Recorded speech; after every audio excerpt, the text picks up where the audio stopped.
to get there. We're going to talk about miracles today. Why are miracles important? Because they're a testament to who God is. And I want to talk, I'm going to do this through two different miracles, both in the same book, and I'm going to talk about the importance of it. So I'm going to read these stories, try to do it without too much commentary, because we do have lots to talk about today. So strap yourselves in. We got this. We're going to get through it. We're going to go to the book of Daniel. We're going to be talking about the fiery furnace, and we're going to be talking about the Daniel and the lion's den today, because I think there's some important things to be learned from them. So we start out here. If you don't know the story, Israel had been conquered by the Persians, and there were select ones that were taken back to Babylon. The old and the infirm were left in Israel, and there was a lot of the younger ones were either put to work tending the gardens of Babylon, whatever. And then there was these guys, Shadrach, Meshach, and Abednego, and Daniel. And they were given jobs as seers, as people of vision, people that would have served in the court as wise people. And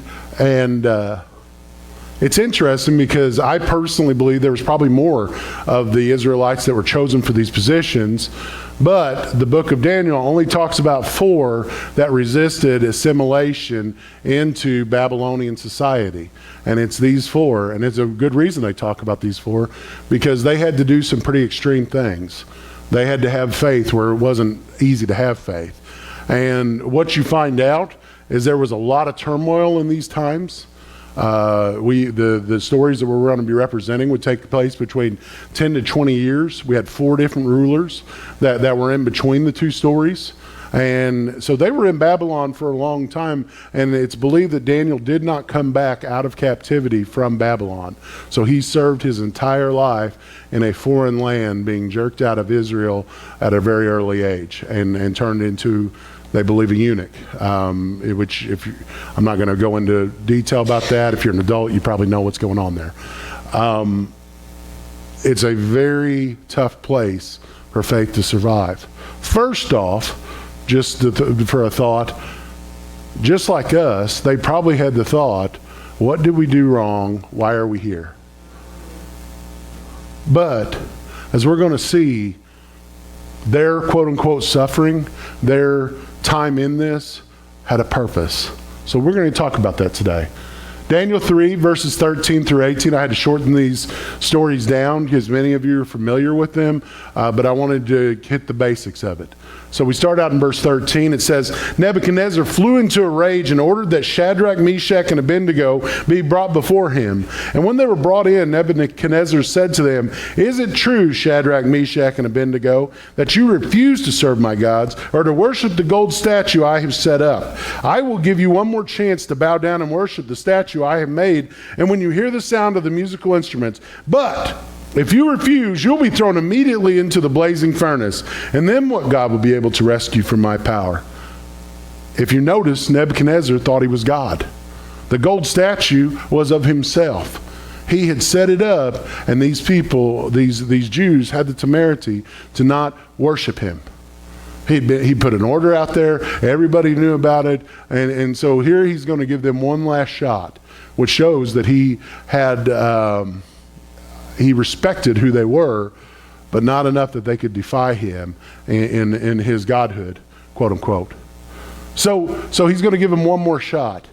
And he puts the ultimatum out to them before the court, before everybody important, before their friends, before their colleagues, and he puts that ultimatum out to them. And I guarantee you, I believe there were others that bowed the knee. But these 3 said, and we'll move to the next slide. Shadrach, Meshach, and Abednego replied, O Nebuchadnezzar, we do not need to defend ourselves before you. If we are thrown into the blazing furnace, then the God which we served is able to save us. He will rescue us from your power, your majesty. But even if he doesn't, we wanted to make it clear to you, your majesty, that we will never serve your gods or worship the golden statue that you have set up. So in the same manner that Nebuchadnezzar flexed on these three men, they flexed right back. They said, we're going to be really respectful. We respect you as the ruler of the land. We will do what we will need to, as long as it doesn't get between us and our God. He said, but we're fully confident that our God can save us from this furnace. And even if it doesn't happen, we're still not going to serve you. We're not going to do that. We're not going to disrespect God like that. They put that same ultimatum, the very ultimatum that was given to them, they gave right back and said, it's not happening. We're not going to serve your God, you as a God. You are not a God. We serve the living God. Now, I said I was going to try to get through all this, but here we go. First aside. Today, we worshiped. The problem is that we worship in a country, we're not thrown in prisons or anything that because we worship. It's easy to worship.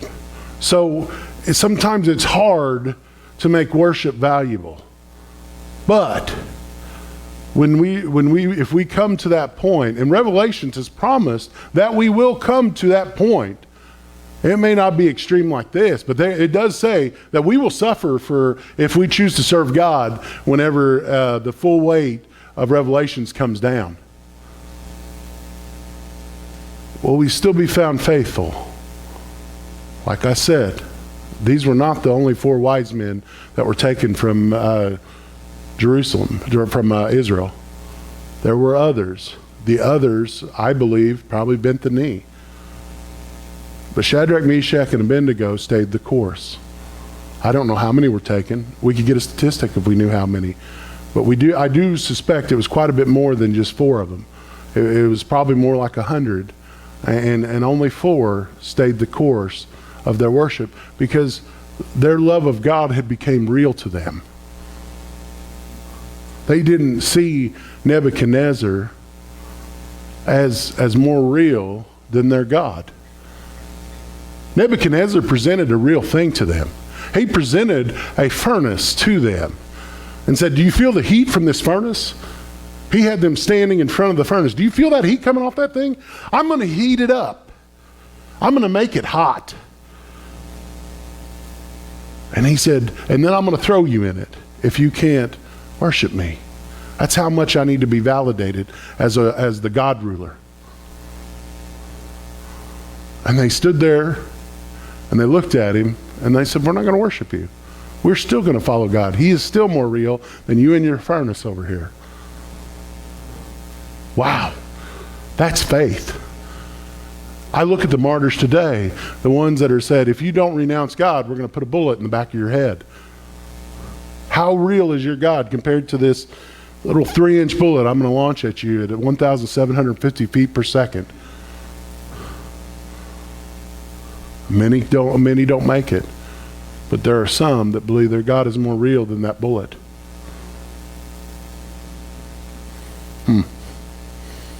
Let's keep going. So they tied them up and threw them into the furnace, fully dressed in their pants, turbans, robes, and other garments. And because the king in his anger had demanded such a hot fire in the furnace, the flames killed the soldiers as they threw the 3 men in. And so Shadrach, Meshach, and Abednego, securely tied, fell into the roaring flames.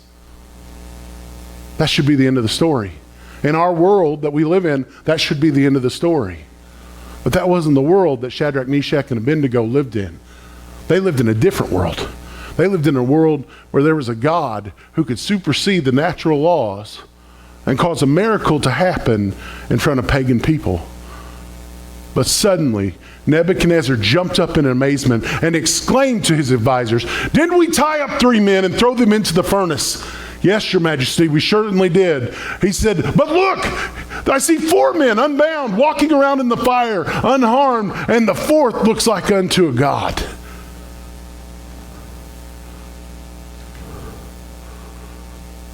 Are you watching this? Did you see the shift? Nebuchadnezzar's world became less real than our God's world. Are you paying attention to that? Something became less real. Something became less real. And it wasn't this world that we currently live in, where this wall is firm. It was the world that God said he would protect his people. Interesting. Interesting. Let's keep moving. We're going to go on to the next story. We're going to talk about Daniel. We have the same problem. Four rulers later, and we have the same problem come up again. We have a tyrant ruler that thinks he is a god. You let people come around him and start talking to him and say, you deserve to be worshiped like a god. Because, I am convinced that these other wise men from other tribes and nations that had bent the knee to all the rulers previously, they begin to say that they like it when rulers begin to feel like a god. They get a lot more freer because they're a god now. And so they started talking to him. Darius the Mede. They said, Darius, you deserve to be worshiped as a god. What a great guy you are. Man, are you amazing. Let's make a law. The people just have to worship you whenever this certain thing happens. But Daniel was still around. We don't know how old Daniel was. They can only guess at what the difference in the rulers is. But Daniel's still around. And he hears this. And he doesn't go along with the program that they had prescribed. Let's read the story. They told the king, that man Daniel, one of the captives from Judah, is ignoring you and your law, ignoring you and your greatness, ignoring you and your largesse. He still prays to his God 3 times a day. Hearing this, the king was deeply troubled. The king had become a friend to Daniel. He didn't understand that his idea of being a god and Daniel's idea of still serving the living God would come into conflict. He didn't understand that. He didn't realize that he let his ego get moving, and it outstripped his friendship with other people. Have you ever had a friend that's turned on you?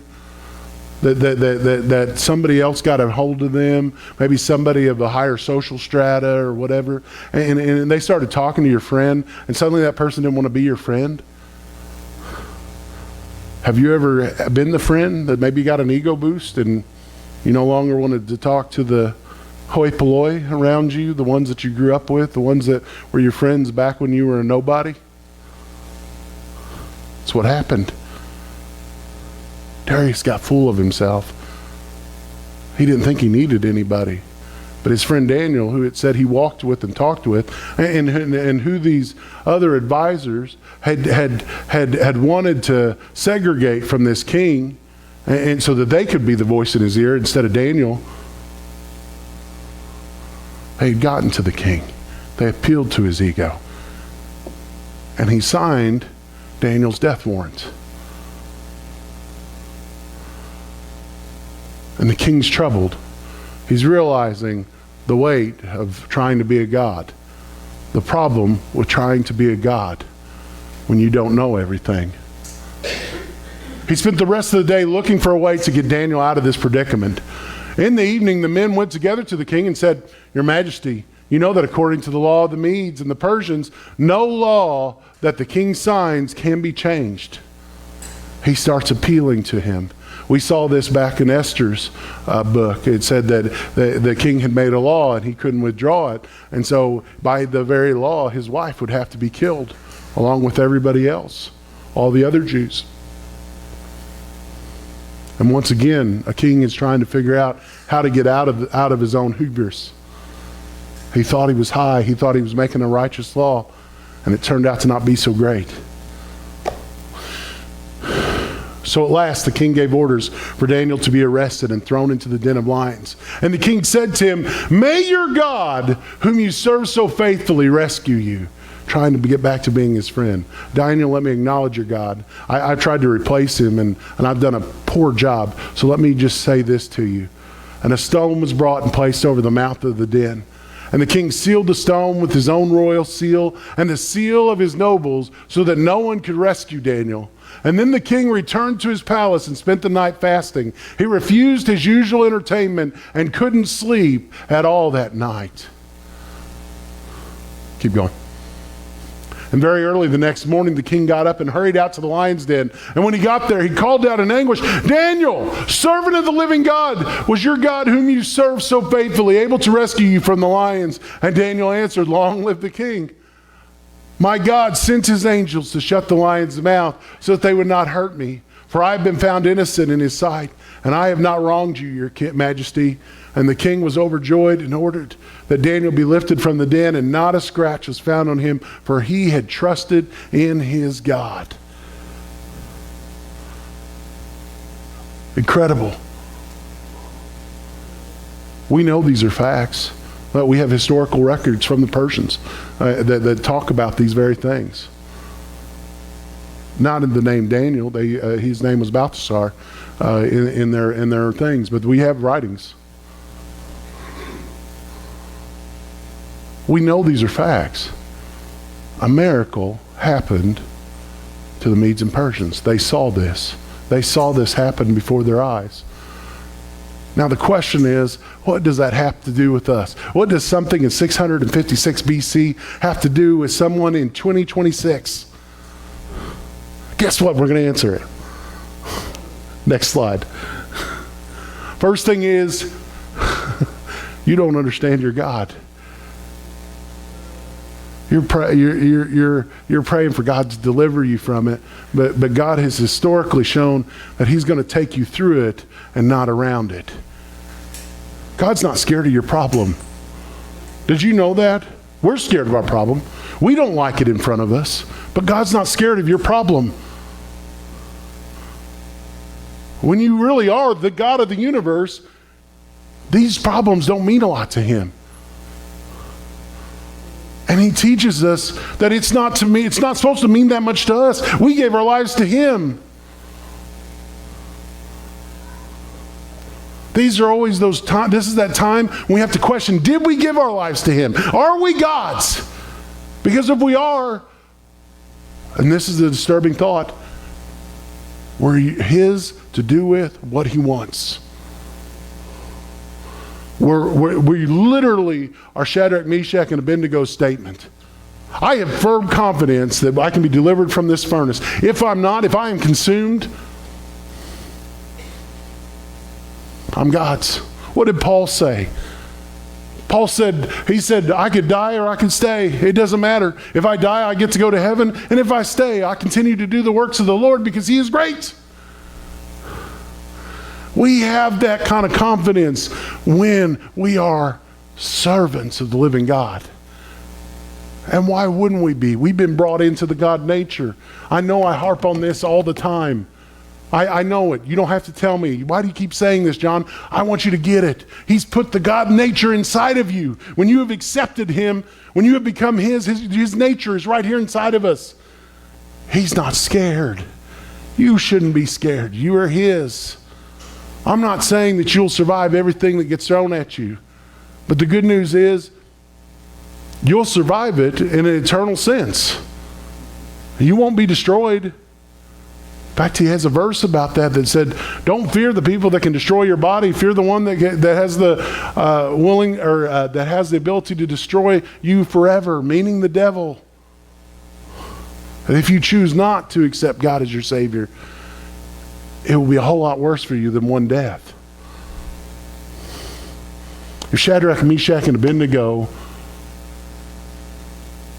were under the law of death at that time, as it said, these strong soldiers who were killed just throwing them in the fire, that would have been it for Shadrach, Meshach, and Abednego.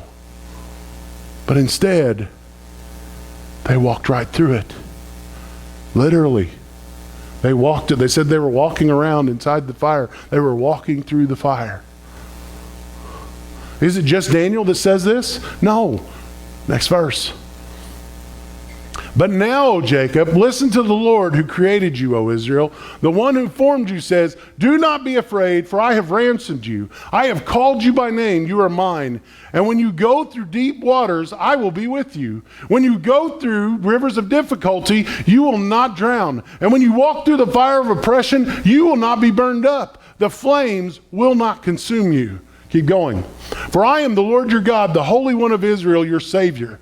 I gave Egypt as a ransom for your freedom. I gave Ethiopia and Seba in your place. Others were given in exchange for you. I traded their lives for yours because you are precious to me. You are honored, and I love you.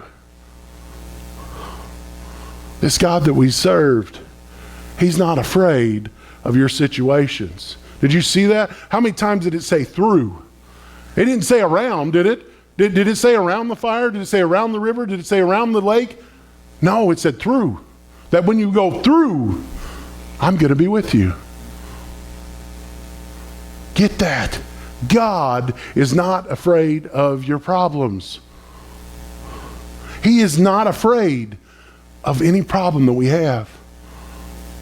So why do you think we have verses like Philippians 4:17? It says, fear not, for I am with you.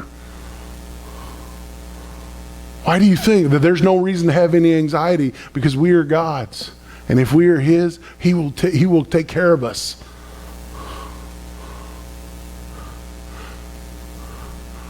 Paul talks about the earthly body perishing. It's designed to perish. It's designed to run out. But the godly body is designed for forever.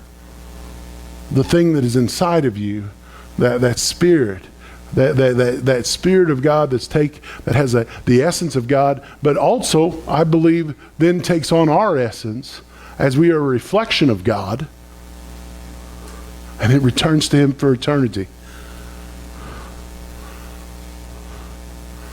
I know it's heavy. I know it. And this is hard thoughts, but I need you to have something to think about through the week. Let's keep going.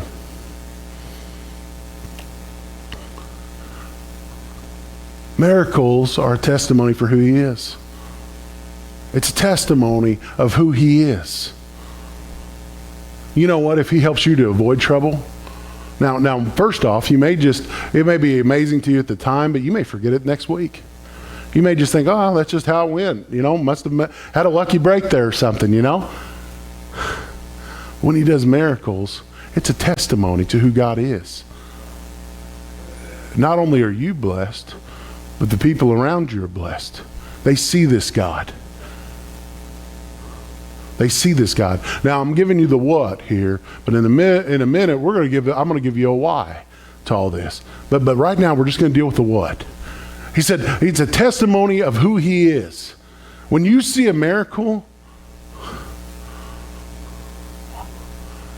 it says there is a God. It helps people to get out of this self-important mindset that many of us are born with. It says maybe there's something above me. Maybe it's a testimony of who he is. If he doesn't do things like this, then people forget that he's still God. Let's read from David, or Exodus, sorry. We're going to read through Exodus. David's in a minute. Exodus 3:19 through 20, with the burning bush. They come to the burning bush, and he said, but I know that the king of Egypt will not let you go unless a mighty hand forces him. I will raise my hand and strike the Egyptians, performing all kinds of miracles among them, and then at last he will let you go. The 10 plagues didn't surprise God. He knew. He told Moses, before this all started, he told Moses, I'm going to have to do some things. Pharaoh is a stubborn man. I'm going to do some things in front of him that's going to have to shock and awe him and tear him from his godhood. See, Pharaoh thought he was a god too. We keep running into all these leaders that wind up holding the Jewish people, and they all think they're God. That's why he told the kings not to believe you're God. They always understand I'm God, and you are the king here to rule the people in the earthly way. He said, but I'm still God. But almost every other society around them, and I'm assuming they borrowed that idea from others, believed that the king, the ruler, was some sort of God. That's what made Israel so weird. Because they didn't believe that David was God, that Solomon was God. They believed that he was the ruler of the land. They didn't believe he was God. They recognized that there was something over them. In fact, it was where the British people got the idea that their ruler is chosen by God, but he still is subject to the Lord. They got it from Israel. God knew that he was going to have to do miracles. And when you look at the miracles, we talked about this before, they were designed to tear down all the Egyptian gods. He sat there, and in defiance of all the worshipers in Egypt, of these various gods that they had, he sat there and shut them down systematically, one by one.